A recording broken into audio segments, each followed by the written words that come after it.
Ladies and gentlemen, welcome back to Dallas Live, and I am your host, Dr. RC.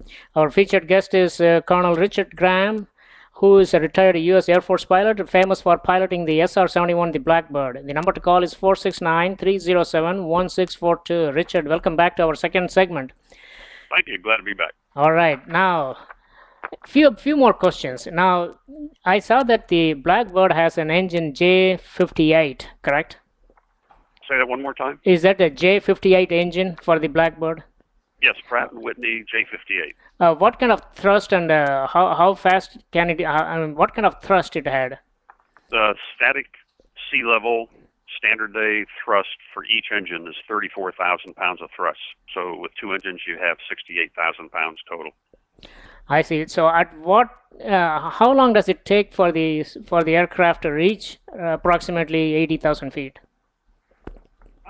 When you come off the tanker with a load of gas and light the afterburners to start your acceleration and climb, it takes about good standard day temperatures. It's about a 12 to maybe 15-minute climb and accelerate. It's a climb and acceleration all at the same time. So it's about 12 to 15 minutes to get up there.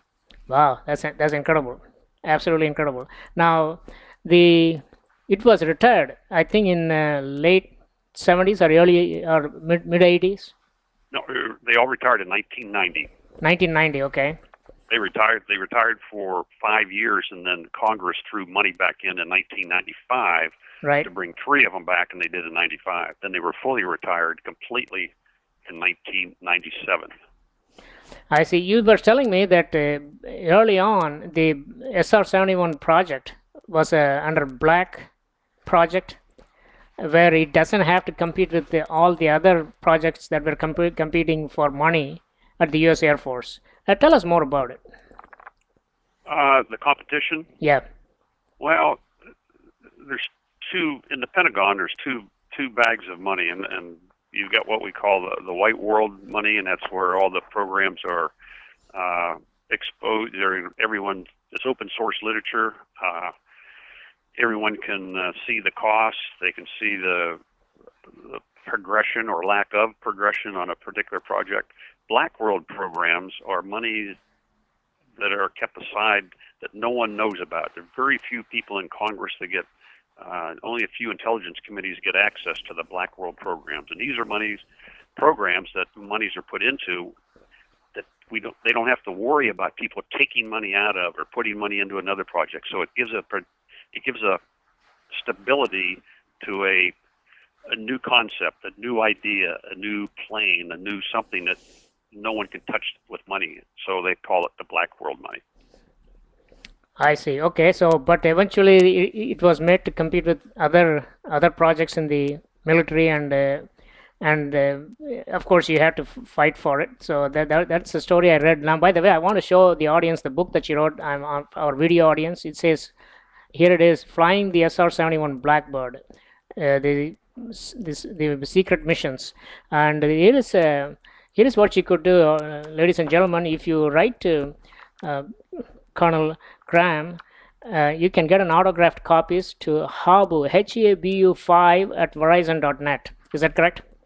That's correct. Okay, very good. Now, he has written all the other books. Let me run through these books one more time. Flying SR-71 Revealed, the inside story, SR-71 Blackbird, Stories, Tales, and Legends, and Flying the SR-71 Blackbird on a Secret Operational Mission, and the complete illustrated history of Blackbird, the world's fastest, highest airplane. Now, all these books are available at Amazon.com, and also you can find them in the local bookstore. And of course, if you want your autographed copy, please write to Colonel Graham. All right, very good. Now, let's get back to a few other questions we have for you, Rich. Well, one of the things just to add there, Ravi, they can also find them on eBay. I've listed all 4 books on eBay if they want to get them just there. It's another way of doing it. All right, there's one other source, of course, eBay. Ladies and gentlemen, look into it. Now, when was the data about the SR-71 Blackbird was declassified? When was it declassified? Yeah. In 1990. Oh, okay. If it is declassified in 1990, but they were still flying this in 95? Yes, it came back in 95. Everything everything but the mission and a lot of the capabilities, the sensors were still classified. But the airplane, the flight manual for the airplane and everything about it was released in 1990, I the see. first time. But Yeah. what does it mean by declassified? When the government declassifies, I would imagine they don't declassify each and everything, right? I mean, there is still a lot of things that are unknown to the general audience. No, in 1990, the entire airplane and its capabilities was declassified. And in fact, that first book of mine I wrote in 1996 allowed me to write it because it was all declassified. Oh, I see. So you can basically go and get all that information. Yep. Yeah, okay. All right. Very good. Um, Now, is there any during the several missions that you ran? Are there anywhere that you have to eject out of the aircraft, or you have to make an emergency landing? Anything like that? There's a couple. Yes, every once in a while you have something go wrong, and your oil pressure goes down or your hydraulic pressure goes low, or a lot of reasons for your emergency when you're flying this airplane.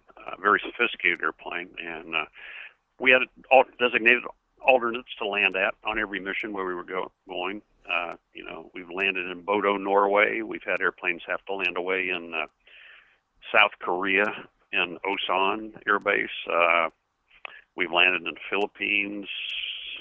We've landed in Thailand. Trying to think of some other places. That's about it for any emergencies. Yeah, in one of the missions that you were flying the Blackbird over the Sinai Peninsula near Israel, and there was the war between the Egypt, Syria against Israel, and you Yeah, had a problem not being able to follow your straight line. Can you tell our audience about that little situation? repeat that again about the straight line now. Yeah, there's a black line on your book I was reading through. You have to you cannot deviate from your course, and you have to deviate because of the red light came on the engine, and this is coming back or going towards your mission in looking at the war between the Egypt, Syria, and Israel, and you had lost about 2,500 pounds of fuel, and you have to refuel yourself, and you were thinking of actually landing at Ben Gurion Airport in Tel Aviv.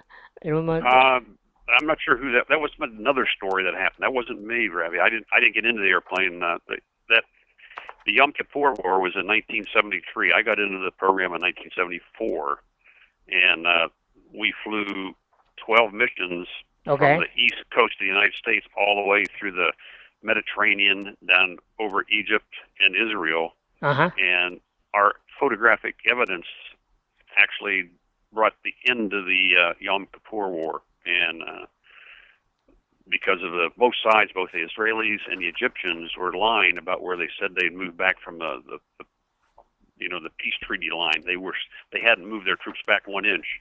So when the president got that information, he called them both up and said, "You guys are both lying. I want you to move your troops back," and that ended the war.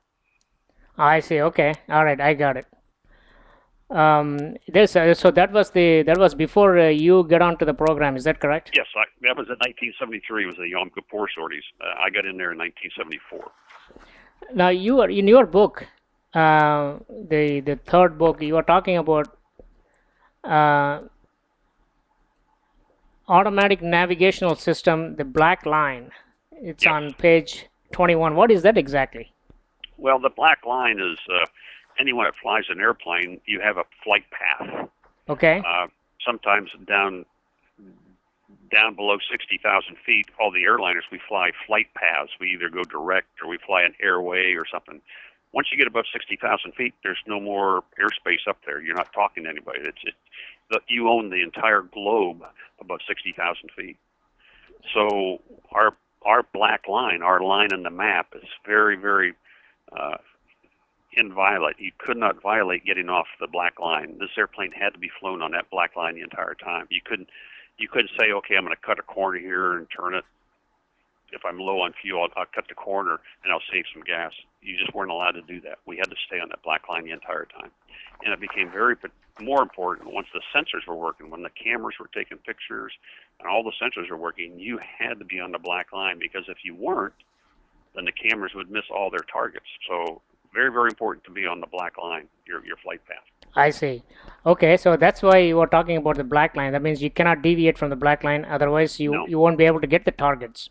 no. And our navigation system was accurate enough. It was a star tracking mechanism, and it kept us always. Once you were on course, once you were on the black line, Uh-huh. it would then keep you within plus or minus 300 feet of the black line, either left or right, 300 feet.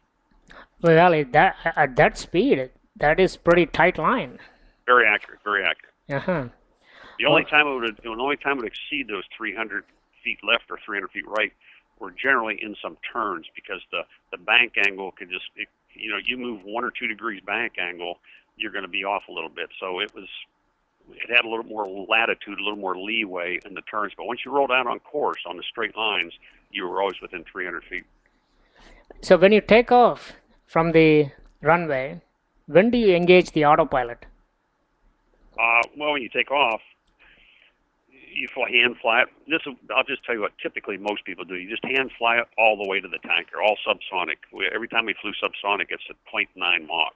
Okay. So you fly to the tanker, 0.9 Mach, you rendezvous with them, you air refuel, hand flying it. And once you get your 80,000 pounds of gas, you clear the tanker either off to the left or to the right. Then you light the afterburners, and then you hand fly the acceleration, and then somewhere during that acceleration, then you start engaging the various aspects of the autopilot. I see. Okay. And doing pretty much the entire process, that means the 80 to 90% of the time it's on autopilot. I would say of the cruise part, the cruising, at Mach 3 or greater, and getting all the photography, you were generally always on the autopilot. But on the descent and then the acceleration and climb, you could be hand flying it. There's no problem there. Okay. Very good. Now, going back to the term Habu, can you explain how did you come up with that name, and what is the reason behind that name? That name is not very common. Habu, Habu. What is it exactly? Habu is a black adder snake. It's indigenous. It's indigenous to Okinawa. Okay. At that time, and the first time the SR was flying in Okinawa was in May of '67, and the Okinawans are a very, very superstitious group of people on the island, and they know about their black adder called the Habu, and they saw this black airplane in the sky, and they just sort of thought that was a Habu resurrected in the sky, and they pointed up and say Habu, Habu, and that's how it picked up the nickname. Oh, okay. So it's a black snake, huh? Yeah. Very good. As you drove around the island on Okinawa, you'd see these little signs up, Habu mongoose fight today at 2:00, and then you could watch a gory Habu and a mongoose in a cage do a fight, which was pretty gruesome, but the Okinawans, they liked that. So they are very afraid of Habu. Pardon? They're very afraid then of Habu. Not afraid. They just have a good respect for Good respect for it. Okay. Yeah. Richard, do you have that book with you, Flying the SR-71 Blackbird, in the cockpit on a secret operational mission in your house, where you are? Do I have it here? Yeah. Yes. Okay, and now we are going to go on a break. I want you to go and take a look at page 16 and 17. I want to talk to you about this. This is the one I asked, so maybe it will refresh your memory. Ladies and gentlemen, you are listening to Dallas Live, and I'm your host, Dr. RC. Our featured guest is Colonel Rich Graham. He is a retired U.S. Air Force pilot, very famous for flying the SR-71 Blackbird. And the number to call is 469-307-1642, and we will be right back.